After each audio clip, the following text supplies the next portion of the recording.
ओम श्री गणेशाय नमः। शनिदेव भगवान शनिवार व्रत कथा।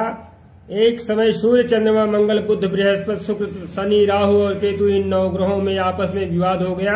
हमसे सबसे बड़ा कौन है। सब अपने आप को बड़ा ही कहते थे। जब आपस में जो है कोई निश्चय नहीं हो सका तो सब आपस में झगड़ते हुए देवराज इंद्र के पास गए और कहने लगे कि आप सब देवताओं के राजा हैं, इसलिए आप हमारा न्याय करके बतलाइए कि हम 9 ग्रहों में सबसे बड़ा कौन है।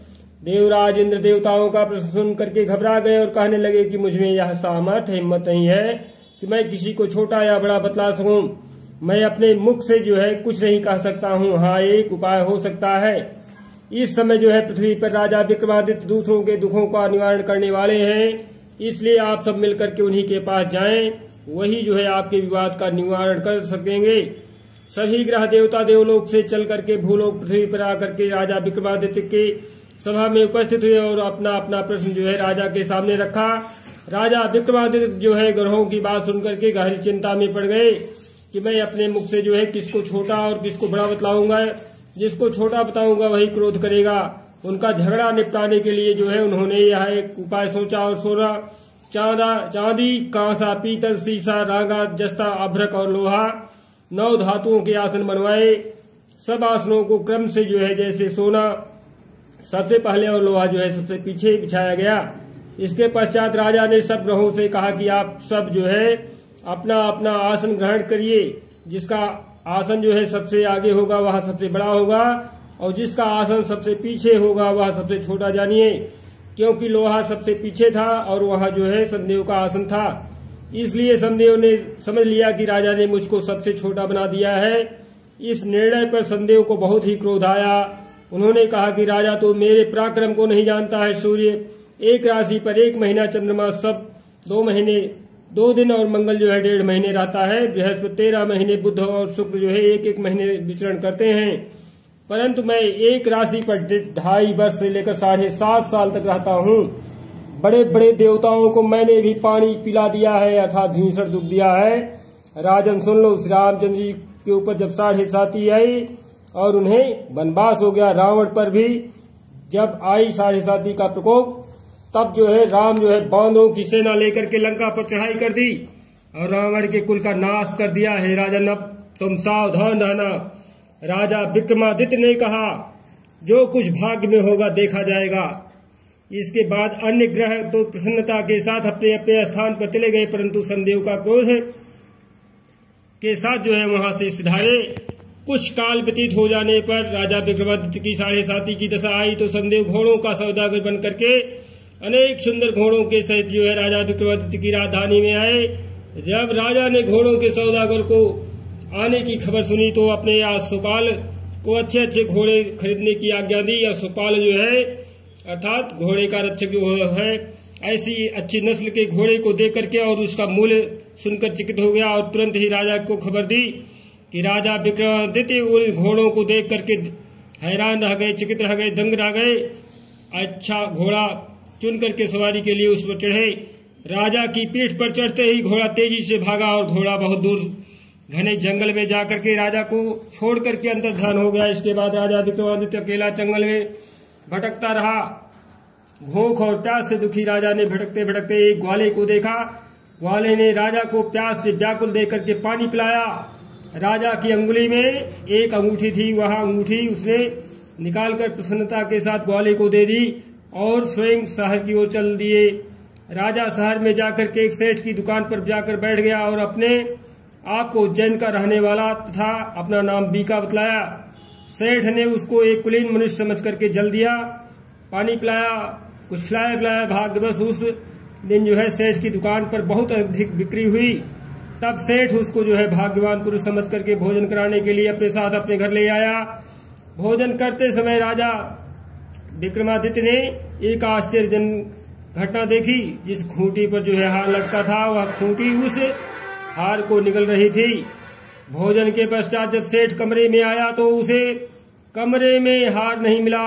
उसने वह निश्चय किया कि सिवाय बीका के और कोई इस कमरे में नहीं आया था, अतः जो है अवश्य ही उसी ने हार चोरी किया है। परंतु बीका का मतलब है विक्रमादित्य ने हार लेने से इनकार कर दिया। इस पर जो है 5-7 आदमी उसको जो है पकड़ करके नगर के फौजदार के पास ले गए और फौजदार ने उसको जो है राजा के सामने उपस्थित कर दिया और कहा कि आदमी भला प्रतीत होता है, चोर मालूम नहीं होता है, परंतु सेठ का कहना है कि इसके सिवाय और कोई घर में आया ही नहीं था, इसलिए अवश्य ही इसी ने चोरी की है। राजा ने आज्ञा दी कि इसके हाथ पैर कटवा करके चौरंगिया किया जाए। राजा की आज्ञा को सुन करके आज्ञापालों ने तुरंत उसका पालन किया। बीका के हाथ पैर कटवा दिए गए। कुछ काल व्यतीत होने पर एक तेली उसको जो है अपने घर ले गया और उसको कोल्हू पर बिठा दिया।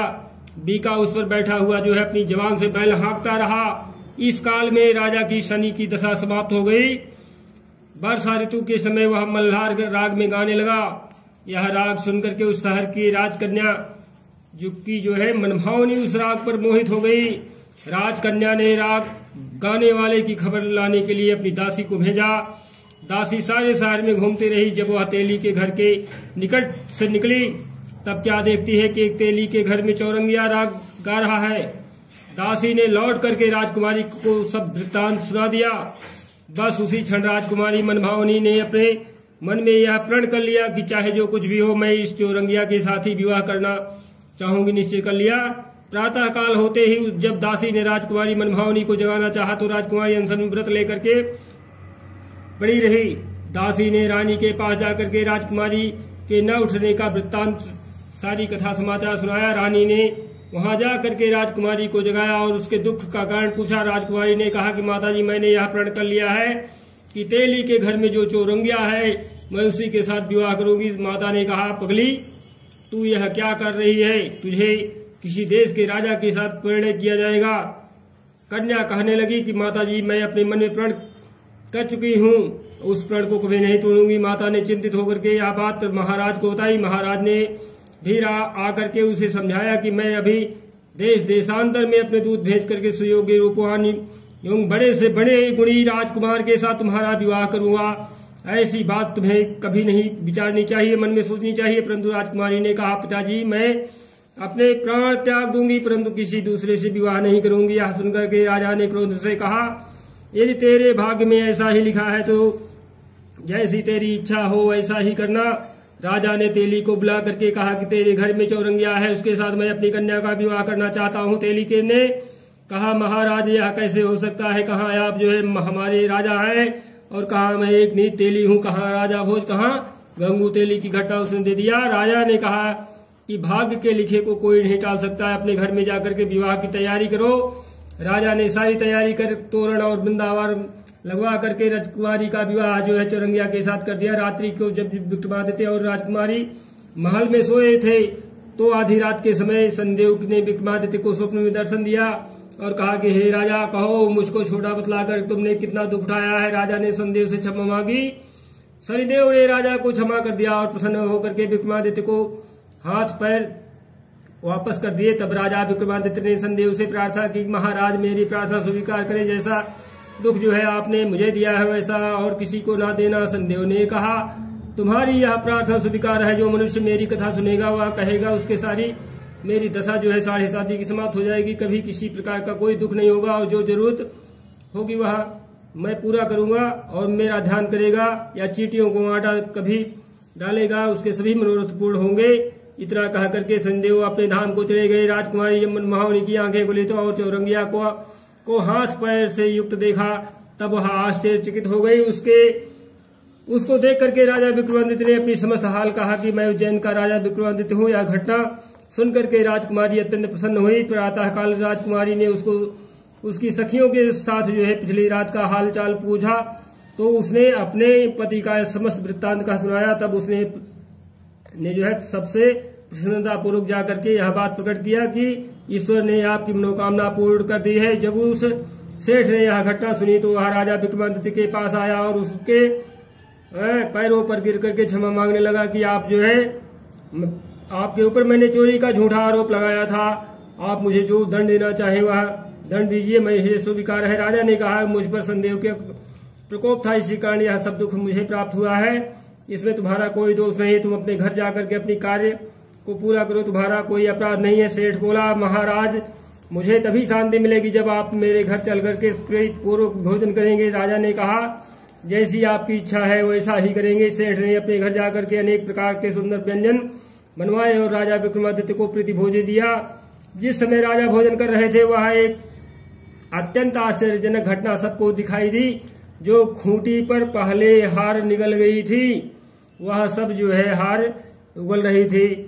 जब भोजन समाप्त हो गया तो सेठ ने हाथ जोड़ करके बहुत सी मोहरें राजा को भेंट दी और कहा, मेरी श्री कौड़ी नाम की कन्या है, उसका जो है आप पानी ग्रहण करें।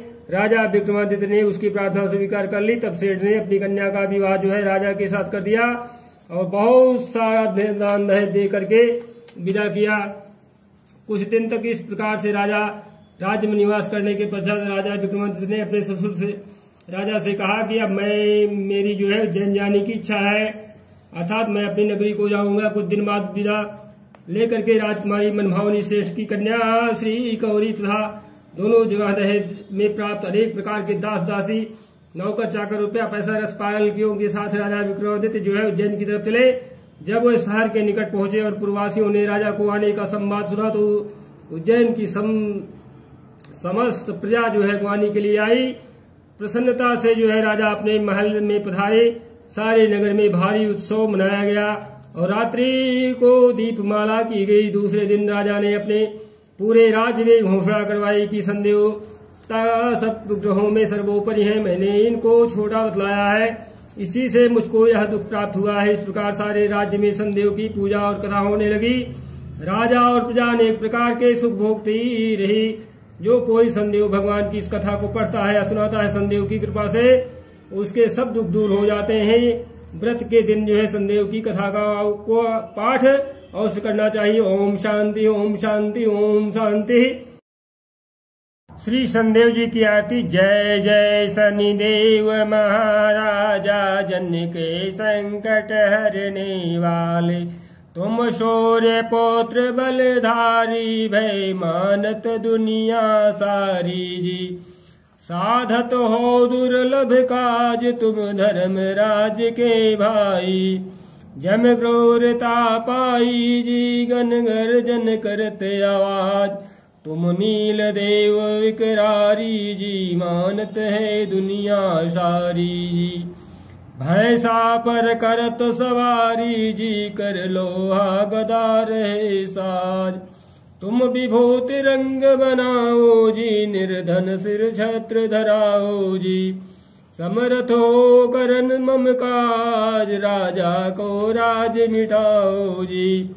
जिन भगतों पर फेर दिवायो जी, जग में हुए गई जय जयकार।